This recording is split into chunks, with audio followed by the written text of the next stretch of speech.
Good morning.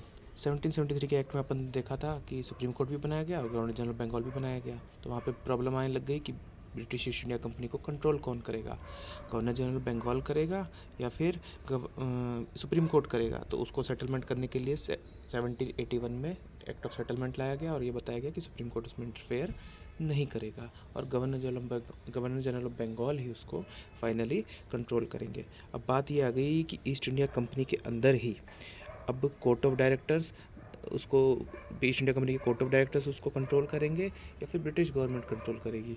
तो इसके लिए क्या किया, ब्रिटिश गवर्नमेंट ने एक नया बोर्ड ऑफ मेंबर्स बना दिया जिसका नाम दिया बोर्ड ऑफ कंट्रोल। ठीक है, ये 6 मेंबर्स की बॉडी बनाई गई। इसको ब्रिटिश क्राउन डायरेक्टली रिप्रेजेंट करता था। ठीक है, डायरेक्टली वो अपॉइंट करते थे इनको।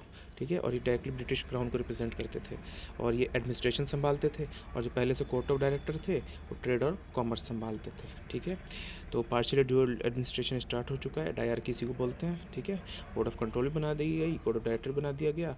एक जना आपको एडमिनिस्ट्रेशन संभालेगा, एक जना आपको ट्रेड संभालेगा। ठीक है, और काउंसिल मेंबर जो गवर्नर जनरल ऑफ बंगाल को 4 मेंबर की दी गई थी, उसमें प्रॉब्लम आ रही थी। प्रॉब्लम कब आती थी, वोटिंग के टाइम पे। ठीक है, कि मेजॉरिटी नहीं बन पाती, जब उसको कम करके 3 मेंबर का किया गया। और इसी 3 मेंबर में एक ना एक कमांडर इन चीफ भी होगा। कमांडर इन चीफ कौन होता है, जो कि इन गवर्नर जनरल्स को सिक्योरिटी प्रोवाइड कराएगा।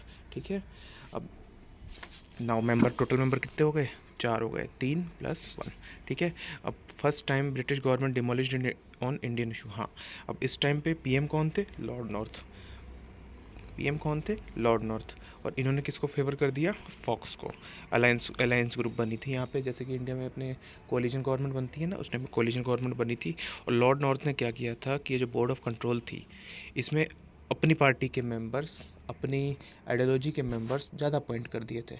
इसके ऊपर, इसी बात के ऊपर यहाँ की सरकार ही गिर गई थी। ठीक है, नेक्स्ट क्या है, इस अब गवर्नर जनरल को वीटो पावर भी दे दी गई इसी एक्ट से, 1784 के एक्ट से, है ना। गवर्नर जनरल को वीटो पावर दे दी गई और pass by British government, not central state assembly. ये तो वीटो पावर अपन को पता ही है क्या होता है। ठीक है, the companies territories in India were for the first time called the British position in India. अब ब्रिटिश ईस्ट इंडिया कंपनी ने जो जो इंडिया के जगहों पे कंट्रोल कर रखा था, ब्रिटिश गवर्नमेंट ने अब नाम दे दिया कि भाई इसको ब्रिटिश पोजीशन कहेंगे, हमारा इस पे राइट रहेगा। ठीक है, ओके। अब हाँ, 1773 के पहले सारे के सारे चार्टर एक्ट थे। चार्टर एक्ट जो भी थे ये ट्रेडिंग रिफॉर्म्स थे। और 1773 के बाद सारे चार्टर एक्ट क्या थे,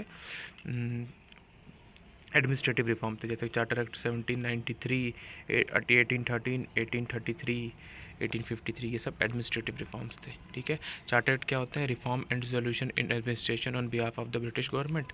ठीक है, और 1786 में एक काम किया गया कि British presidencies were divided into districts and collectors were appointed. Collectors क्यों, वही टैक्स को कलेक्ट करने के लिए। नेक्स्ट में अपन पढ़ेंगे चार्टर एक्ट ऑफ 1793।